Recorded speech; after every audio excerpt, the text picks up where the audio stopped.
What's up, everyone? It's Doug with Mojobreak, back with another 5 up, 5 down of the sports card hobby. It's been a great week. Topps basketball licensed is here, and the shops have it. The breakers have it. Michael Rubin's running around New York promoting it. Kevin Durant's promoting it. So awesome day. Love this design that I have here on the screen. This is the All Kings design. 1 in every 9 jumbo cases. It's good to have the LeBron James autograph Lakers chase. Wembanyama tore it up on opening nights. So it's good to have basketball back in the fold. The games are on. The rookie class seems pretty strong, and we got Topps basketball. We had an excellent day at Mojobreak shop. Lot of fans. The community showed up to watch the Warrior game and to get some Topps basketball. As you can see, one of our boys, Nature, did a break with Kevin Durant in Houston, and many other celebrities and players out and about promoting Topps basketball. It was amazing to see and to see all the breaks, and it's been a long time coming. So we have licensed Topps basketball again for the first time in 15 years. What an awesome thing for the hobby. What's not great is how much these Cooper Flag base rookie cards are selling for right now. If you really want one, I would wait. I would rather buy a box right now than to buy a $30 base card where they made, 2 or 3 million base cards of these. So always just a word to the wise. Don't fall into the FOMO for the singles of non-numbered rookies right now. Wait a little bit. You can pick them up for a fraction of the price. So don't fall into the hype on the base rookies. Also, I want to thank you guys. This Instagram reel from last show, and also make sure you guys subscribe here on Sports Card Nonsense YouTube. This video last week, 80,000 views, 700 comments. I know most of you guys were roasting me, but I love it. Bring on the comments. That's the whole point of this show, is I want to have topics that you guys either don't like or you like, and we create a narrative and we kind of figure things out as a community together. So love it. This was my take on on-card, in-person autos and why I don't like them. Basically because people sell these things for as much as pack-pulled autos, and that's not right, in my opinion. So, in my opinion, it could lead to things like faked autos, stuff that newbies in the hobby can come into, and they think they're buying a Luka Doncic Prism rookie auto when, in fact, they're buying a forged or a fake one. Pack-pulled autos, you're protected. This in-person autograph with the great Ron Mexico. Met him at the mall, asking $500 for it. Whoa, hey! But let's get let's get into this one, man. Michael Jordan, 86, 87 Fleer, a PSA 9, which unsigned normally goes for $26,000. So a PSA 9 signed in person auto went for $2.7 million. This is ridiculous. I want to, whoever bought this, can you be like, it was me?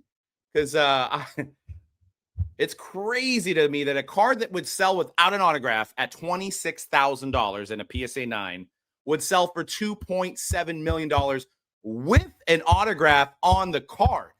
Literally insane to me. The guy is still alive. Michael Jordan is the GOAT, but he's still alive. He could sign more of these. He could definitely sign more of these. There you go. Fresh ink on the old memory. Thanks, Michael. You made me $2 million. Glad it still means something. And Michael Jordan, I mean, if I wanted to go on Shark Tank and have Michael Jordan sitting in a seat, I could basically pitch him that if he puts in $9 million and he buys 371 PSA 9s of his 86-87 Fleer rookie card at $26,000 a piece, which is about market, I can take his $9 million investment and make it into $1 billion. Just got to sign 371 autographs, Michael. Put them in the market. Give them to Golden. Golden's selling them for $2.7 million. So crazy to me that a card unsigned sells for $26,000, but you put some ink on it and it's now $2.7 million. Try explaining that one to someone outside of the hobby. Go to your friend next time you're at like, a friend's or a kid's birthday party, your friend's kid's birthday party, and you're sitting around talking about what you do. Tell them this story. They're going to be shaking their head in disbelief and they might think you're crazy. So there we go. Put your comments on that below because I'd rather have the card unsigned. I think that protects the value, but you put the autograph on it and it goes from 26,000 to 2.7 million. Craziness. CJ Stroud collectors right now got to be a little bit worried. I mean, he has obviously immense amount of talent, and I think he's a victim of how bad his offensive line is. But 2023 CJ Stroud rookies, I'm just afraid right now he's kind of getting lost in the shuffle of either potential or greatness, right? He's kind of stuck in that middle area. And as you guys know, as this hobby gets farther in, we do more years, people are on to the next guy. So people are already starting to move beyond Jaden Daniels and JJ McCarthy, and they're already starting to go for Jackson Dart. So CJ Stroud is like, it's like 10 years ago in this hobby, how long ago people have bought and sold him. So the slow start with the Texans, a little concerning. I want to hear your thoughts. Are you buying CJ Stroud or are you selling right now while there still is some value? Curious to see what the hobby says. Chauncey, Terry Rozier, Scary Terry. Y'all heard the news. I don't need to go over that, but I'm just curious to what you guys think about their cards. Is there any market for either of these guys? I mean, probably not a huge market for Scary Terry, period, but Chauncey Billups, Hall of Famer, Finals MVP, coach. There's some value in some of his rookies, some of his autographs. What are you doing? Do you think, Chauncey is going to be back to coaching again, and this is just something that was he got wrapped up in? I mean, I hope so. I think Chauncey was a great player and got to meet Chauncey myself. Seemed like a great guy.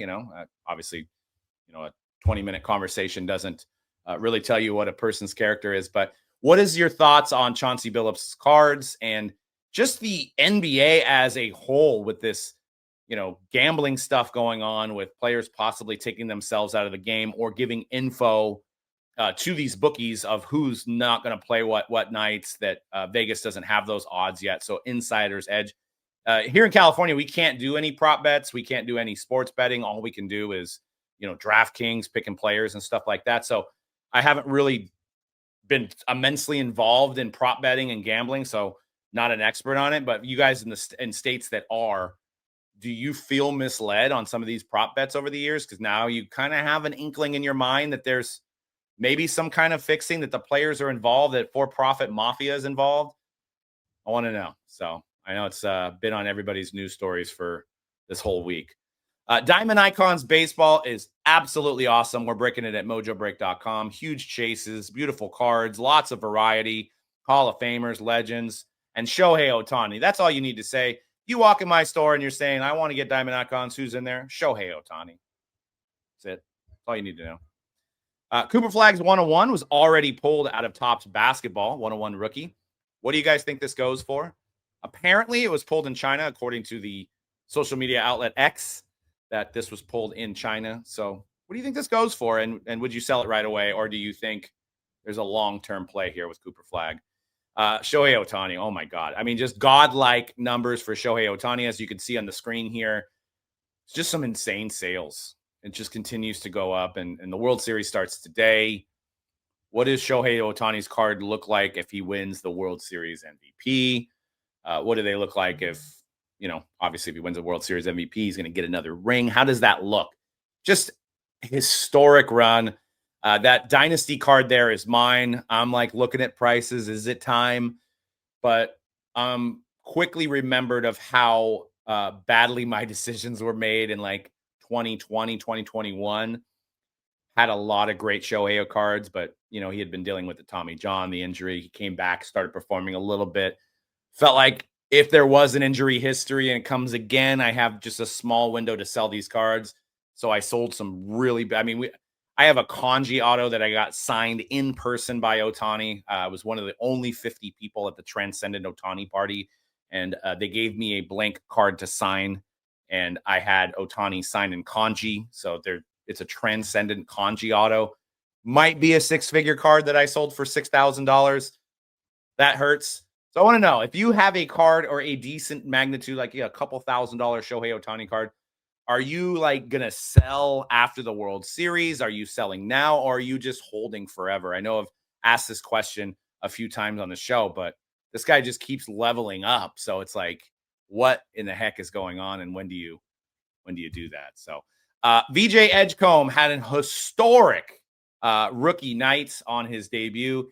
He had the highest scoring game of any rookie since Wilt Chamberlain. And I think it was like, well, I mean, I know it was second to Wilt Chamberlain, but it's like an insane amount of time that has passed before anybody has even got that number before. So 34. And why I have an arrow down on this one is because his autograph is a Panini exclusive. Hi, I'm Tops. And I'm Panini. Let's switch spots.